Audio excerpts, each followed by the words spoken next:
Hi, I'm Mike, and this is NFGeeks.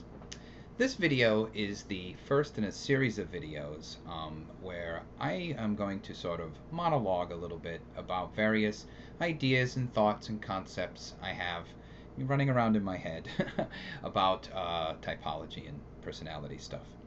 The reason why I'm doing this different from the interview format is that these are kind of sort of, I wouldn't say complex, but a lot of interconnected ideas that are sort of long, and I'm afraid that if I talk about it in the interview format that I usually have, it will kind of come out choppy and backwards, and might not make sense as much as if I just sort of explain it out the way I'm going to explain it out today.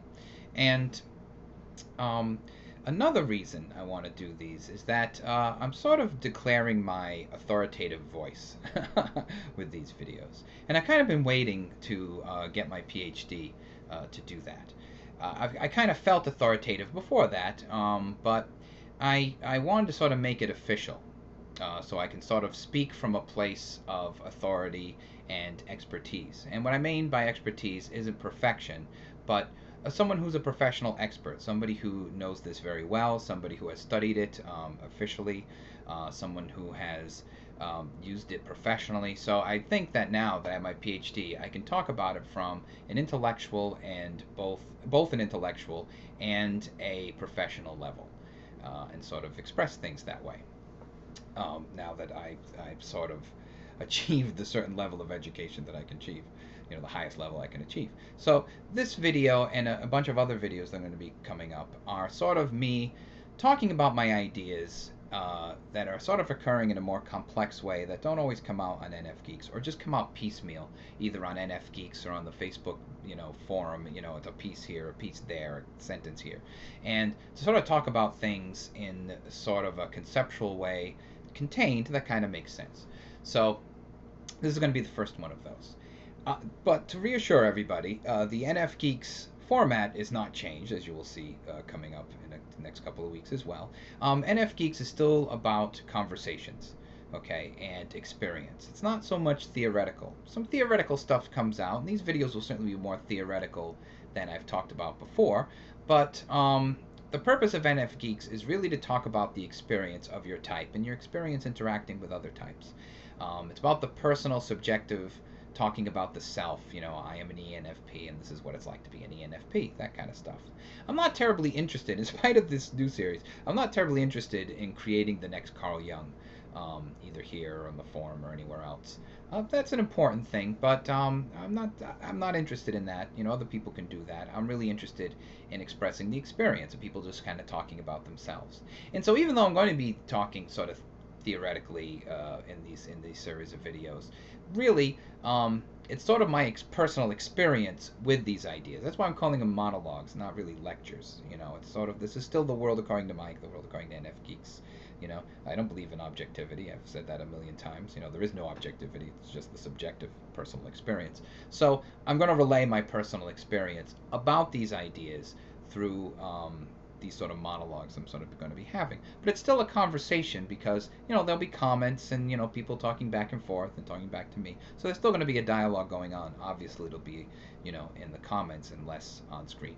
But still, even though I'm doing this, it doesn't mean that the other videos aren't going to be made, the usual interview conversation type of videos, because that's the ones I really love.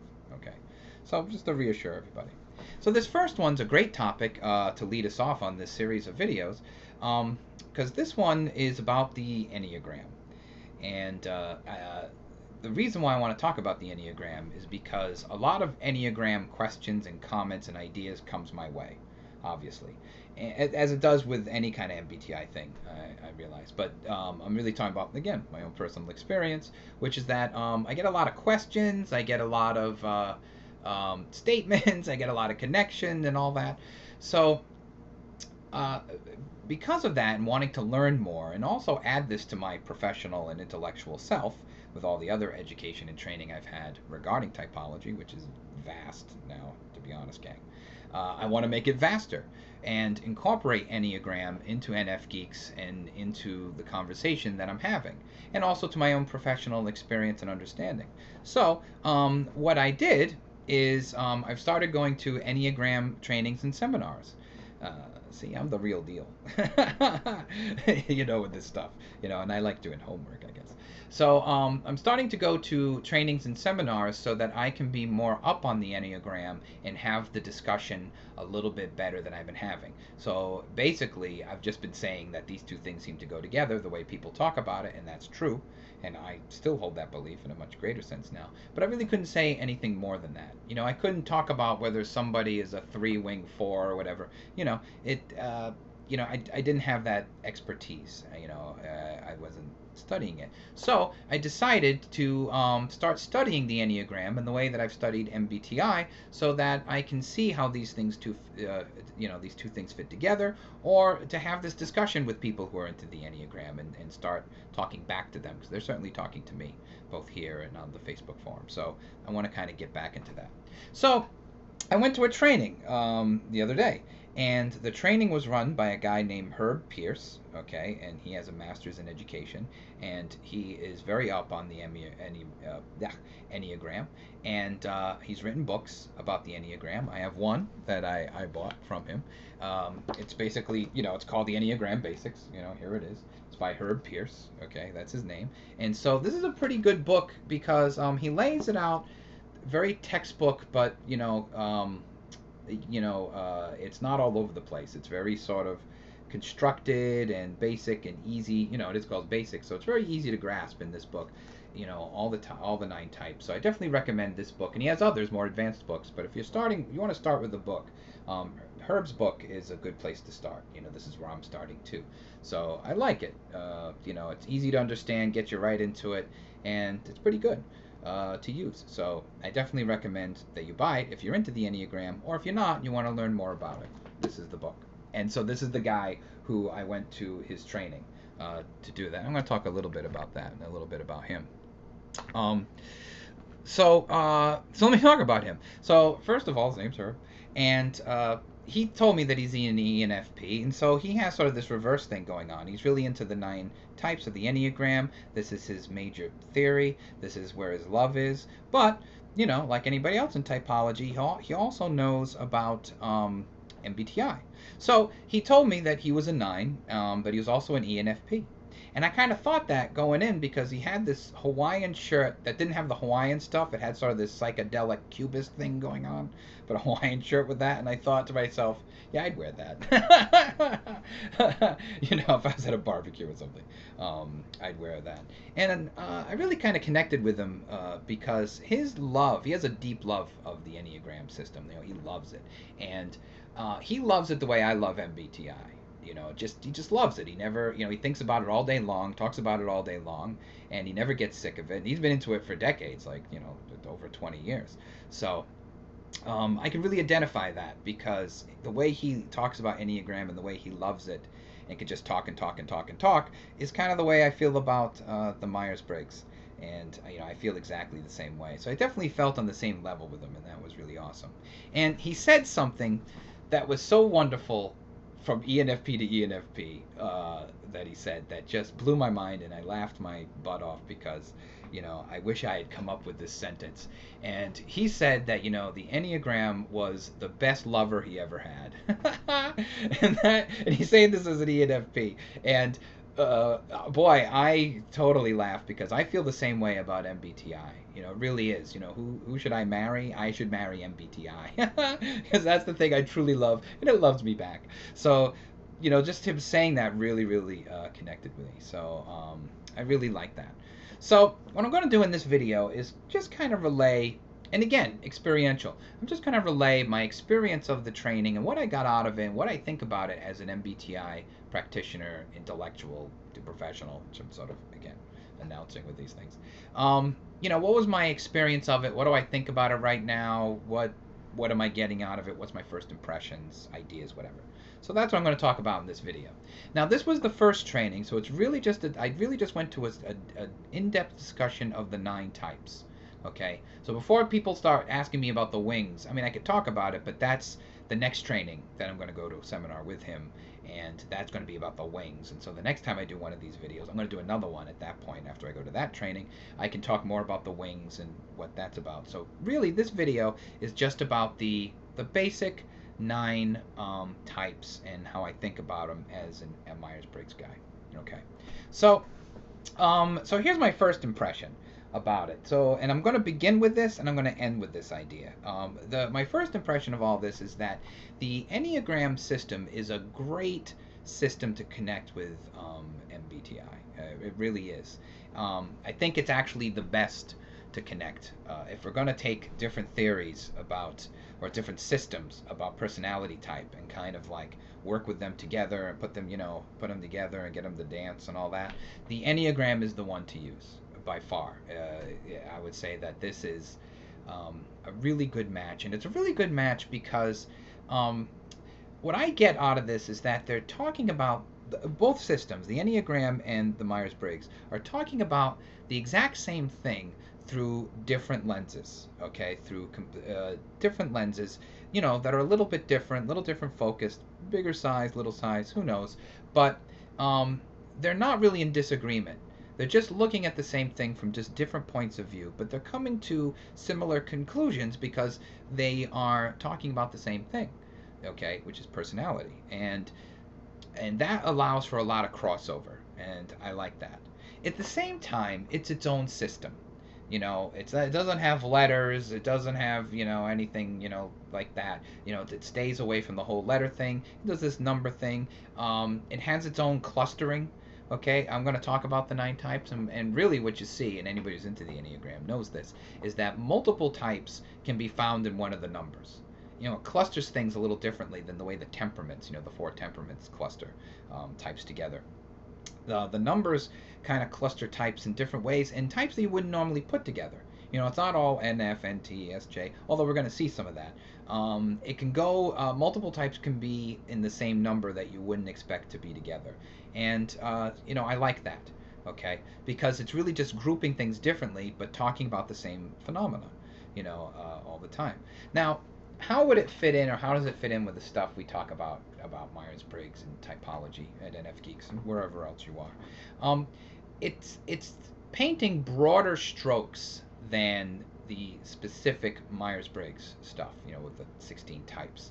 The 16 types are a little more packaged better, a little more specific, and the 9 types are a little less specific than that, but it's more specific than the Keirsey temperaments. So if I had to say where is this taking place, what is it looking at, it's kind of existing in between the temperaments and the types. So you have the temperaments, the 4 temperaments, and then you have the 9 types, and then you have the 16 underneath that.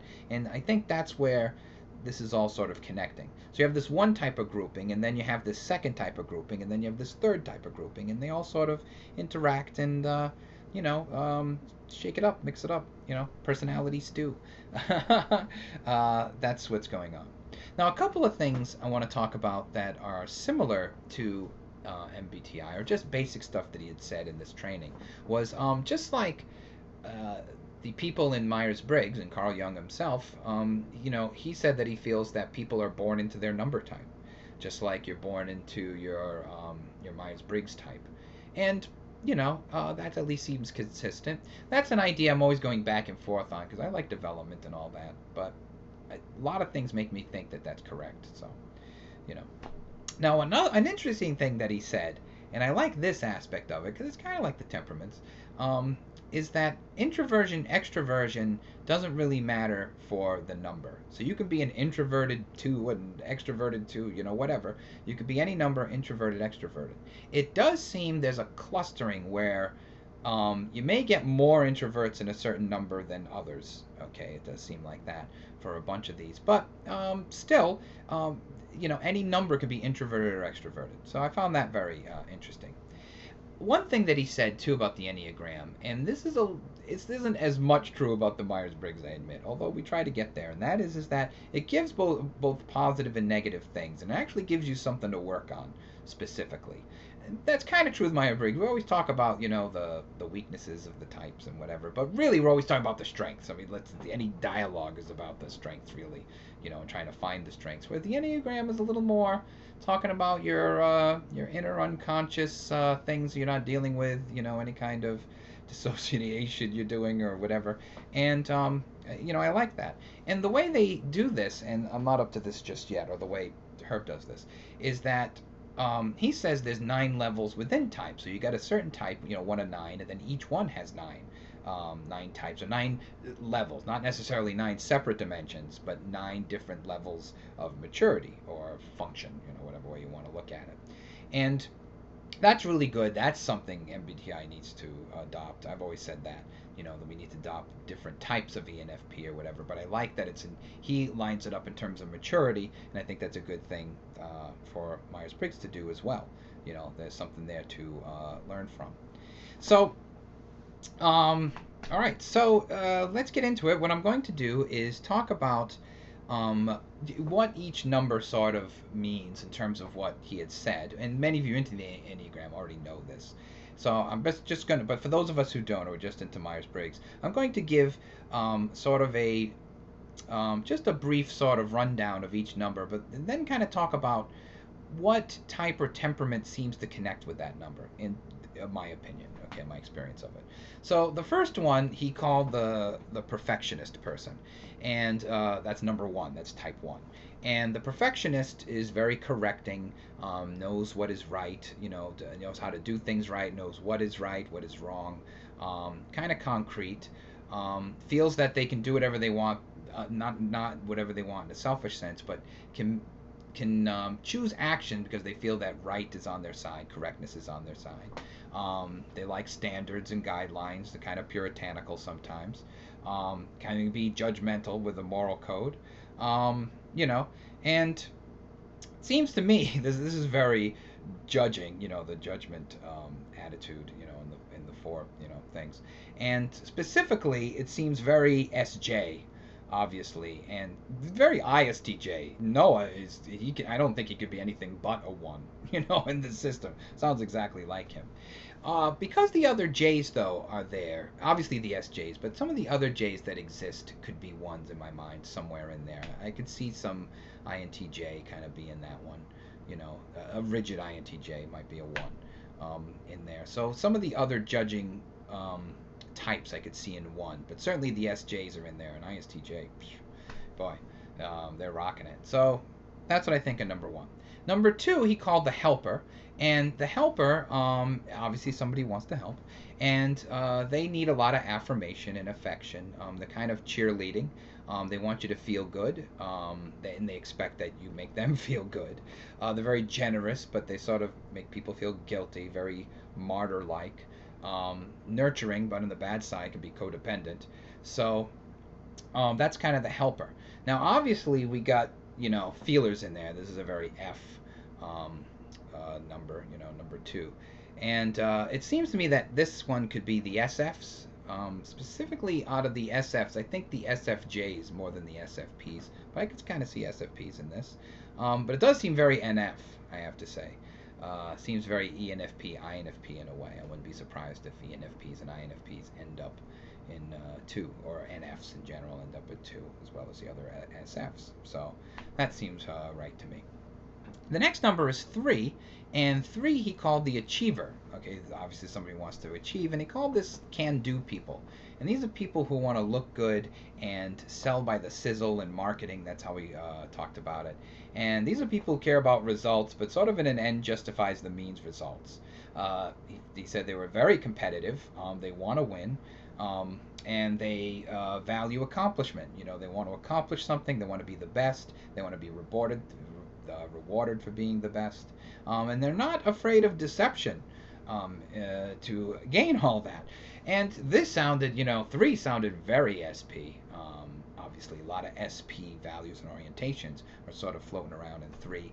Specifically, though, ESTP. ESTP came out the strongest for me in number 3. Just like Noah, ISTJ came out the strongest in 1. ESTP really resonated with this, but I think any of the SPs really are very strongly 3. I wouldn't be surprised if SPs often cluster around 3. So that's number 3.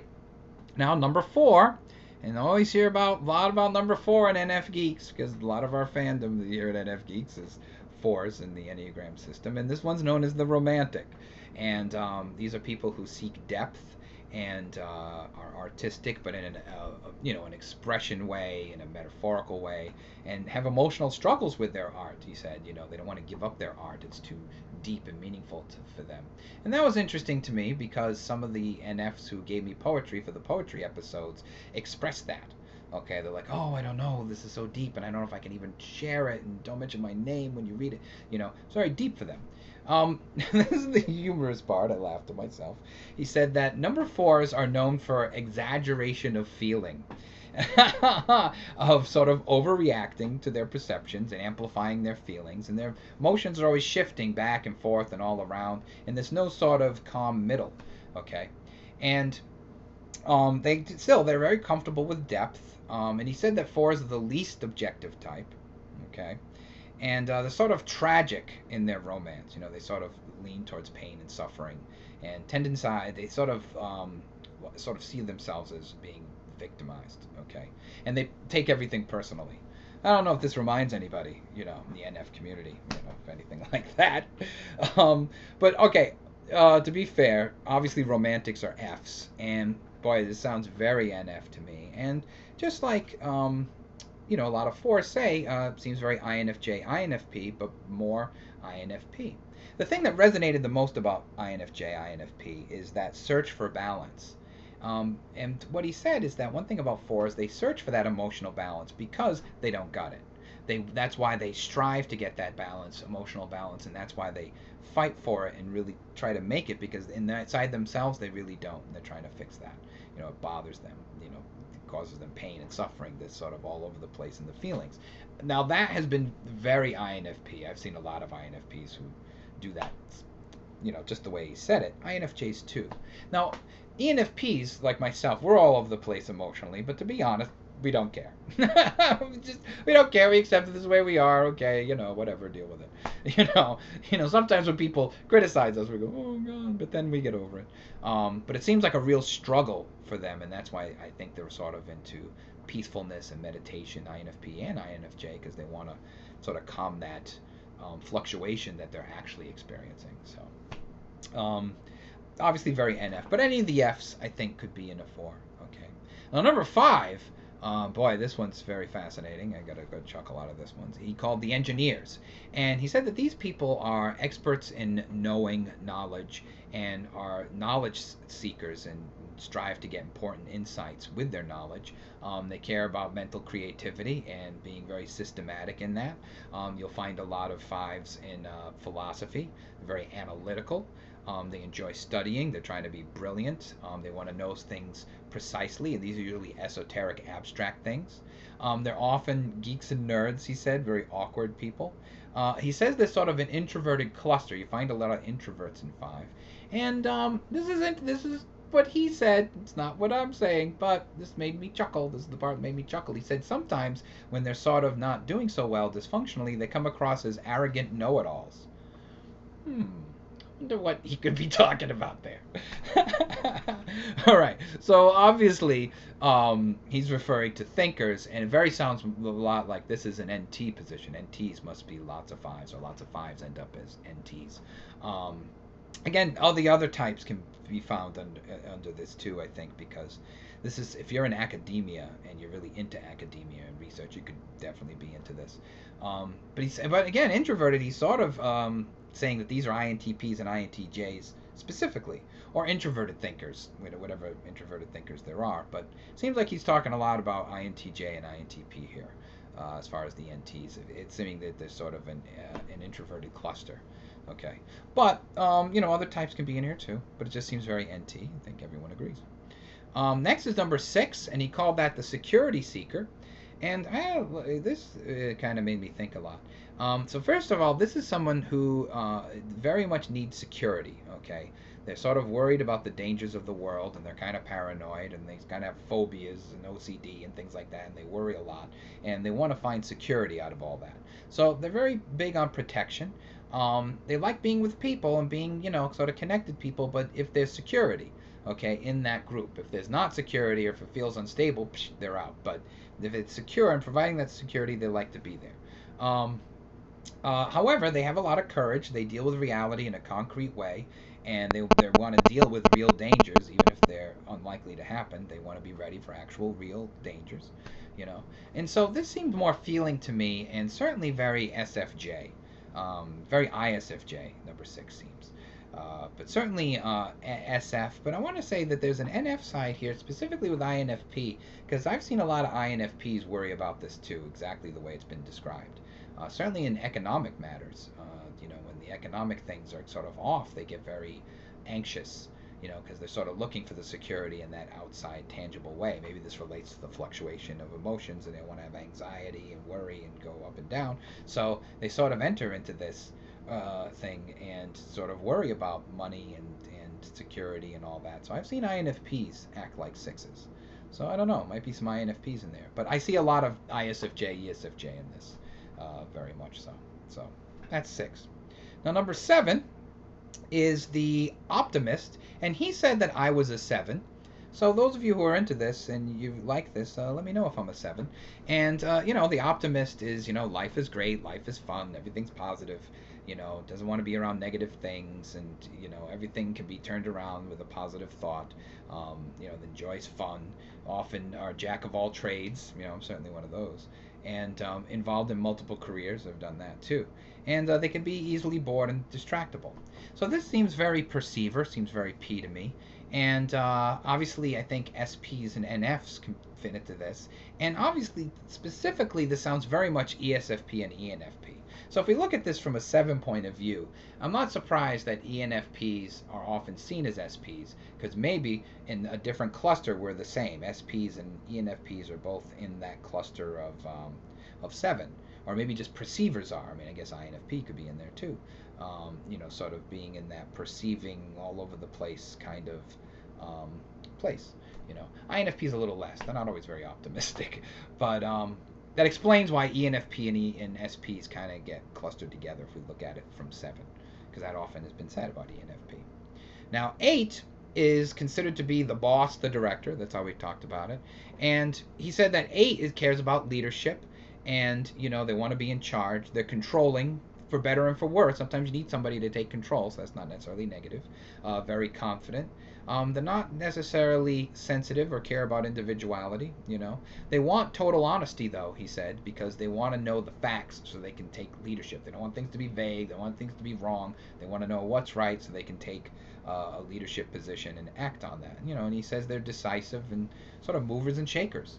Now, if we look at the types, it sounds like he is talking about ESTJs, ENTJs, and ENFJs. So I could see ESTJ, ENFJ, ENTJ being 8s. That makes because they all sort of do that in their own way. ENFJ does it the NF way, ENT does it the NT way, ESTJ does it the SJ way, whatever. Some ones I wondered about is ESTP. Could ESTP be in there? Because I kind of see that as the leader of SP, but not in an organized sense, but sort of in a leader by example. No SP pushes the SP values, to their greatest distance than the ESTP. All the SPs do that and try, but the ESTP pushes it to the absolute, tension that it could possibly be pushed in terms of freedom and all that. They're the strongest, I think, of SPs, so they sort of lead by example. So maybe that's in there.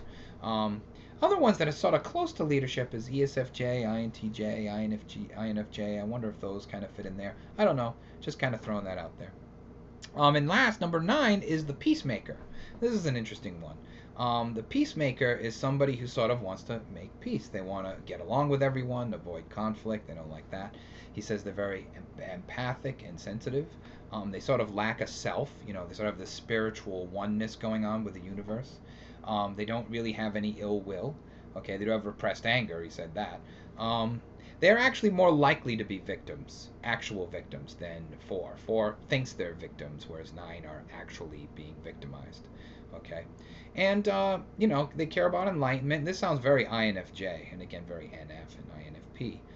He said he was a 9 as an ENFP. I suppose all the other types could be in there too. You know, I could see NTs being like this or trying to. INTPs in particular, if there was an NT that was a 9, I would say INTP because they're certainly striving for this. Whether they make it or not, you should see the Brad videos, because we go on and on and on about that. But if there's going to be an NT that's a 9, I'm going to say INTP. So those are my first impressions and what I learned and my first impressions about the various types. And so I'm going to give some final thoughts about this kind of, you know, criticism, but not bad criticism, not in a hate sense, but just sort of thinking about different things and being honest with my experience of it and all that. So the first thing I feel about it right now is that it seems kind of NF heavy in the experience that I've had about it. Okay, just dealing with the 9 types. Now, granted, when you take in the wings, you know, that may change it, and the other types may be more spread out through the 9. Learning about the wings is the next seminar I'm going to go to. So, you know, this is just about the 9s. The next lecture I give here will be about the wings and all that. But as it stands with the 9 types, it seems very NF heavy, because it seems that NFs are the most spread out in the system. Okay, NFs can be in like 4, you know, of these, you know, easily. And, you know, it seems there's a lot of... and it just seems NF heavy to me in terms of the types at this point. Maybe there's more crossover with the wings and the levels and all that. However, it does point to some good things that I think about typology, and one is that if it's that heavy, then this system must come out of an NF consciousness, meaning that an NF or NFs sort of invented this, and it comes out of NF, and now it's out there. So this comes out of the NF, you know, collective consciousness. And that seems, you know, right, because that's how I feel about Myers-Briggs. Myers-Briggs comes out of NF consciousness very much. And, you know, right or wrong. So even if there are mistakes, I think they're, you know, NF mistakes, because this is sort of created by NFs. The other types take it and do other things with it in their own way. That's fine. You know, of course, it's good too and necessary. But where is this all sort of springing out of and being, you know, brought into the universe? I think all of this typology stuff comes out of NFs, for better or for worse.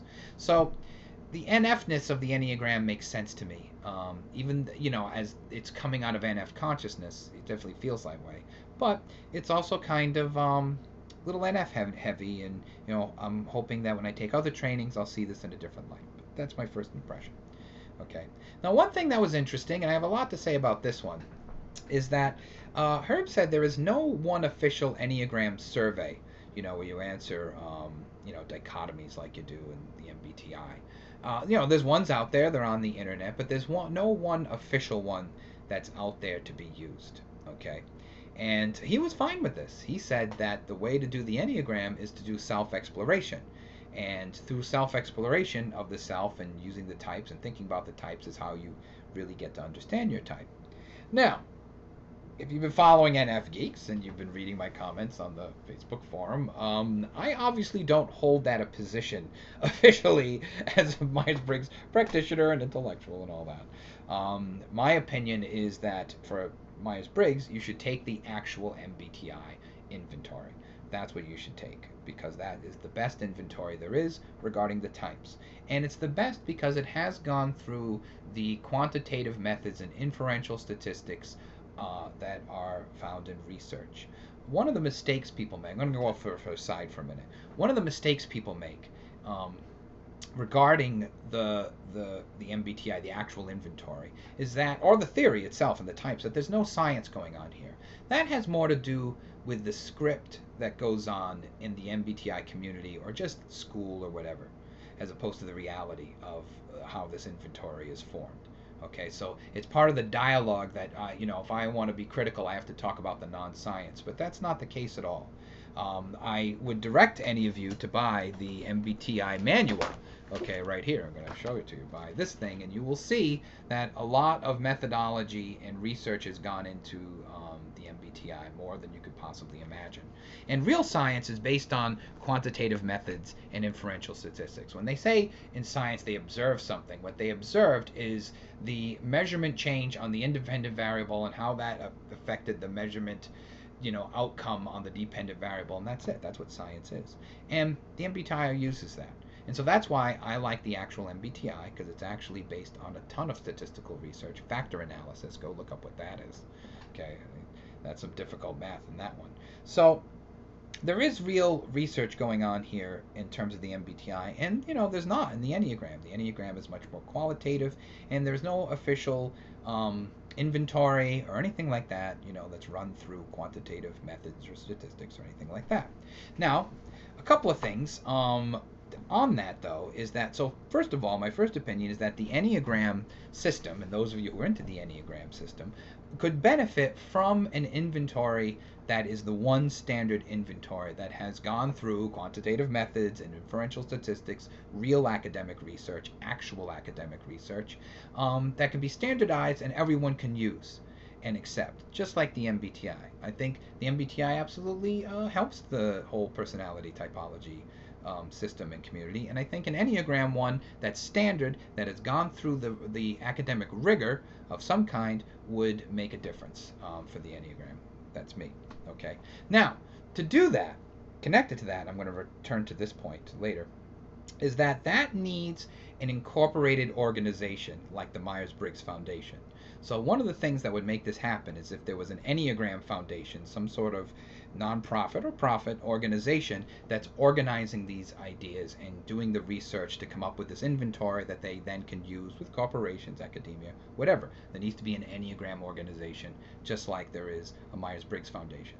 And then that organization could certify people. It could, just like the Myers-Briggs Foundation does. I'm a certified Myers-Briggs practitioner through them. So I'm the real deal.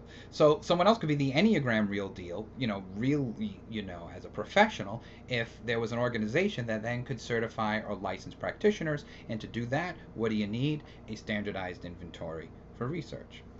Now, saying all that, okay, he did open my mind on this issue too at the same time. And that's why you need to have dialogue. That's why you need to talk to people, so that you can kind of get new ideas and then ideas come out. Okay, that's why, even though I'm going to do this lecture series, really this isn't my favorite thing to do on NFGeeks. I like the dialogue because new stuff comes out all the time, new ideas, that's what I like. And so talking to Herb sort of jogged loose some of this opinion, though, because one of the things he said is that to find that your number that way of sort of researching it and getting into your soul and stuff like that, because that's what people try to do with the types, the Myers-Briggs types, all the time. And again, as anyone knows, I've been critical about that. But what he says is that it takes a long time. This isn't something that happens overnight. This is something that you have to work on for a very long time, years even, and it requires, guess what, a dialogue. So what he says is that a master's in education, he dialogues, he works with somebody, they have conversations about it, and they get there. Now again, just like me, he's quick with it, he can do it quickly, just like I can do it quickly, but still, getting there is part of a long process, okay, and working with people. And that helped me a lot. It actually helped me sort of think that there is a qualitative way to get to your Myers-Briggs type, okay? And I realized my my aversion to that aspect has to do with what I call the opposite of this, which is name that type. And that comes from an old show called Name That Tune, where you had to name a song with the least amount of notes. And name that type is when somebody says, I can name your type in 20 seconds, by using one function and observing, one word you said when you were looking at the stars or whatever, really get to it quick. And I've always sort of been against that idea, and he validated that really the right way, if you're going to do it qualitatively, then taking time with it and really getting into it and taking your time will get you there better. Now, granted, I'm still putting the MBTI first, so maybe you should do a qualitative and a quantitative thing, put that together. But the idea that you can arrive at it through personal, doing a personal search and having a dialogue with a professional, that really resonated with me. And one of the things that happened is that I'm much more sympathetic to people who struggle. If you know me and you've kind of been emailing me and stuff, I'm sometimes a little snippy because my thing is like, oh, just take the MBTI already. Just do it right, and you'll get there faster. And I've had issues with self-evaluation, but I'm actually more sympathetic because I was sort of struggling with what my number was. I was reading this like, oh, am I this one? Am I that one? Oh, I don't know.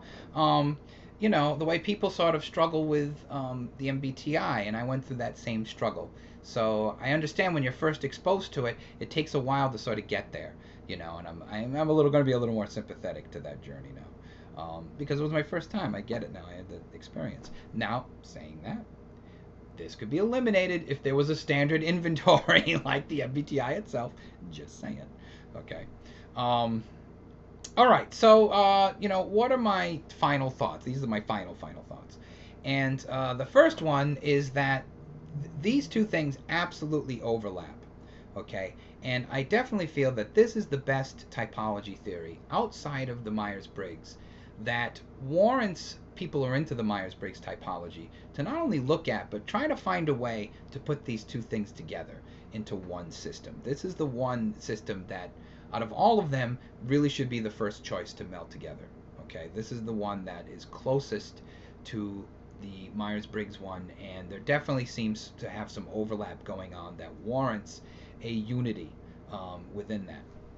Now, one of the things, though, I found the reason for that isn't just the ideas themselves, how the clusters sort of come in, multiple types can be in one number and all that, was the culture of Enneagram. And I sort of felt this on the forums and on the comments in the videos, but Herb sort of validated with this with me, is that it's a non-competitive culture with Myers-Briggs. He knew about the MBTI too, he was all up on it. And there's no attempt at saying, I have the truth and you're a jackass and all that. It's basically his attitude, this is the attitude of the Enneagram people, is that here's this other idea that I like too, and I might even like it a little more, but I like MBTI too, and it kind of goes together and I switch it around. That's been the culture, and the culture see themselves as equals and are more interested in cross-pollinating than proving that their theory is the best thing. Trying to be the next Carl Jung. They're not trying to. The culture is not trying to usurp, not trying to take their theory and usurp the other one and try to destroy it and kick it out to show that they got the theory. And that's bad because that's what religion does. Okay, religion does this. They either say that we're the true torchbearers of this original idea. Christianity is really the true torchbearer of the Old Testament and all that, or they try to ignore it. They try to get rid of it. This foundation doesn't even exist. Religion does that. That happened even in Judaism. The Jews out of the Babylonian captivity basically said, oh, when the Phoenicians and the 10 tribes are talking about El, it was really Yahweh. Even within that group they did that. So that's always going on in religion. And Enneagram and the Enneagram culture does not do that. Okay, it's all very unified. Okay, and I like that. So what should we do? We should try to find a synthesis between these two things. Put it all together in one system because it seems very compatible. Okay, this is my first training, and again, what I'm thinking is sort of the sandwich thing. You have the temperaments, the 4 temperaments, and then we'll have the 9 types, and then the 16, and somehow create that. But really, what we need is a greater synthesis as one system. The Kiersey's temperament thing and the Myers-Briggs has a kind of a synthesis that goes on. I think a synthesis with the 9 types, where we're talking about one thing and not 3 things. Well, that's 6. 3 things is better. We want to find a synthesis.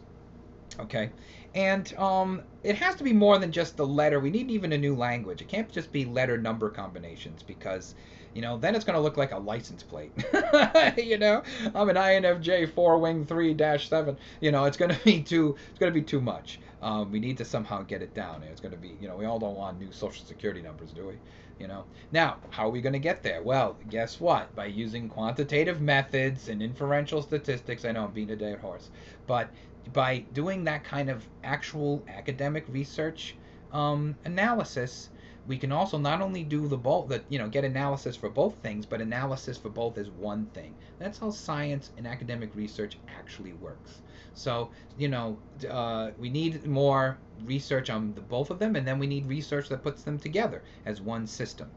Because there has to be some kind of correlation between the two. When I say correlation, I don't mean the way people just use it in English. I mean actual statistical correlation, a linear regression between the two, some kind of correlation coefficient between the two, going on. That if we could establish that, then we could kind of create one system. This is going to require, now this is my last thought, a combined incorporated organization. So instead of having the Myers-Briggs Foundation and having the Enneagram Foundation, there should be the Myers-Briggs Enneagram Personality Typology Foundation, one organization that can license or certify one type of practitioner, and do one type of research where the two things are coming together, so you are certified in both Enneagram and MBTI at the same time, and have a whole new name to it, a whole new way of looking at it. So what would we call that? I don't know. I'm just going to pick something out of the air. I'm just going to pick something really at random. What would we call it? We can call that NFGeeks. That's what we could call it. So that's it. Right on time. I was trying to keep it under 45 minutes, and I just a little bit over. So that's it. That's the first episode of my sort of monologue series, and there'll be many others. Every couple of weeks or so. I have a lot more ideas to talk about. So this is the first one, and I hope you enjoyed it, and feel free to comment about it and what do you think about the Enneagram and how do we put these two things together. All right. Thanks a lot, everybody.